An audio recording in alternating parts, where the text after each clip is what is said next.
The Lenovo Miix 630 is a Windows tablet with a 12.3-inch 1920 by 1200 pixel display, a 4 GB of RAM, and at least 64 GB of storage. It supports 4G LTE networks and gets up to 20 hours of battery life from a 48 watt-hours battery.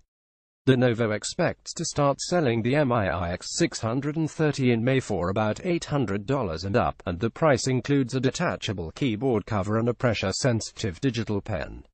Oh, and the Miix 630 has a Qualcomm Snapdragon 635 processor, making it one of the first Windows 10 devices with an ARM processor. Other upcoming models include the Asus NovaGo and HP NVX2. I got a chance to spend a few minutes with the Lenovo Miix 630, and probably the most remarkable thing about this Snapdragon-powered Windows machine is how unremarkable it is. If you didn't know better, you'd probably think it had an x86 processor.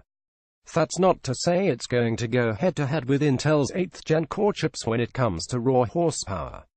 It'll probably be more competitive with Intel's lower power Celeron and Pentium chips like last year's Apollo Lake or this year's Gemini Lake processors. But the use of a Snapdragon 835 chip brings always connected LTE support, nearly instant wake from sleep, and long battery life, among other things. It's still a weird trade-off to make though, at a time when Intel-powered laptops and tablets also get all-day battery life and some models sell for significantly less than the $800 Lenovo is planning to charge for the entry-level Miix 630.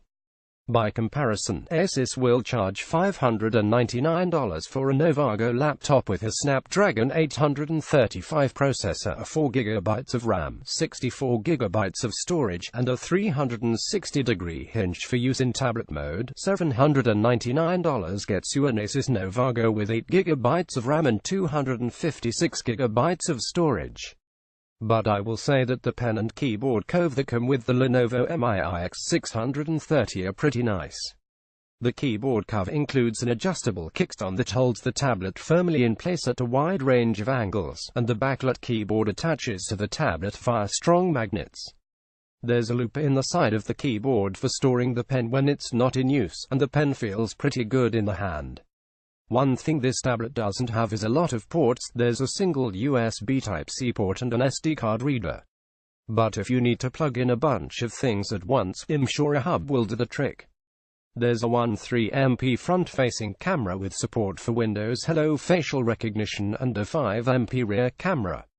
The tablet and keyboard combined measure about 0.6 inches thick and weigh about 2.9 pounds. The keyboard cover is rather heavy, so I'd estimate that the tablet alone is maybe half that weight.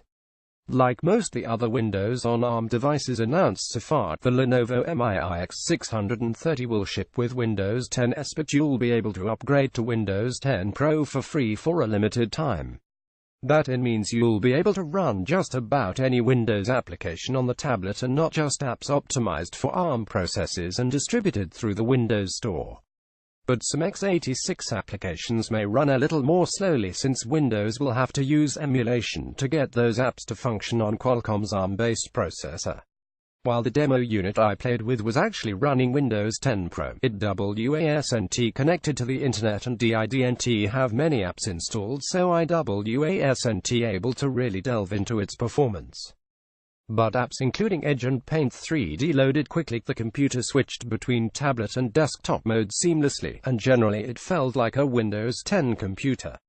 I'm still curious to know what kind of real-world performance Windows devices with Snapdragon 835 processors will offer when it comes to CPU-intensive tasks. But for day-to-day usage including web browsing, document editing, and video playback, I suspect most people probably wouldn't see much difference between a Windows on ARM device and one with a low-power Intel chip. Now if only these were priced more like tablets with low-power Intel chips.